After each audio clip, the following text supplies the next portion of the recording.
दोस्तों स्वागत है आपका स्टॉक्स मलिक में। मैंने आपसे कहा था कि अगली वीडियो में हम बात करेंगे कि जब युद्ध होता है तो उसका असर कच्चे तेल की कीमतों पर कैसे पड़ता है। तो चलिए शुरू करते हैं आज का वीडियो। जब बम ईरान पर गिरते हैं तो उसका असर आपके पेट्रोल पंप तक पहुंचता है।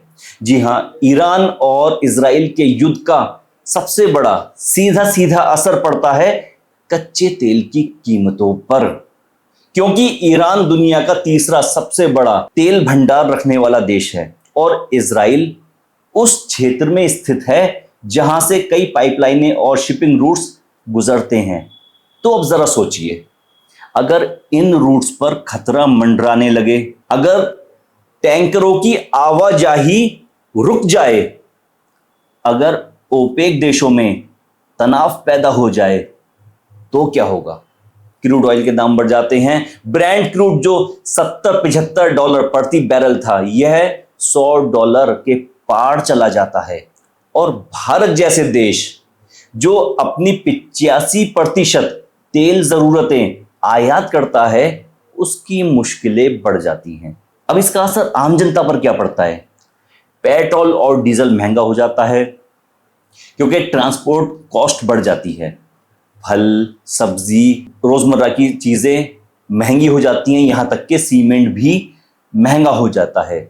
कॉरपोरेट सेक्टर पर असर पड़ता है। पेंट्स और टायर जैसे सेगमेंट को झटका लगता है क्योंकि रॉ मटेरियल महंगे हो जाते हैं। फिर अगर बात करें एयरलाइंस की, जैसे इंडिगो या स्पाइस जेट, इन्हें भी बड़ा झटका लगता है, बड़ा घाटा झेलना पड़ता है क्योंकि एविएशन फ्यूल महंगा हो जाता है, जिसकी वजह से इनके हवाई यात्रा का खर्चा बढ़ जाता है। एफएमसीजी सेक्टर की डिलीवरी कॉस्ट बढ़ जाती है। और इसका स्टॉक मार्केट पर क्या रिएक्शन होता है? पीएसयू ऑयल कंपनीज जैसे ओएनजीसी, ऑयल इंडिया को फायदा मिल सकता है, लेकिन oil marketing companies HPCL, BPCL, IOCL को नुकसान होता है क्योंकि वे महंगे तेल को सस्ते में बेचने पर मजबूर हो जाती हैं। अब इतिहास हमें क्या सिखाता है? 2022 में रशिया यूक्रेन युद्ध के दौरान ब्रेंट क्रूड $139 तक पहुंच गया था। भारत में पेट्रोल भी 120 रुपए से ज्यादा का बिकने लगा था। मार्केट में गिरावट आई, लेकिन कुछ ऑयल कंपनीज के शेयरों ने 20 से 25% का रिटर्न भी दिया। तो अब ऐसी कंडीशन में निवेशक क्या करें? ऑयल एंड गैस सेक्टर पर नजर रखें, लॉजिस्टिक्स और पेंट जैसे सेक्टर में सतर्कता बनाए रखें और क्रूड सेंसिटिव स्टॉक्स की वैलिडिटी को समझें। इसी के साथ साथ हम आपको एक बोनस टिप्स भी देते हुए चलते हैं।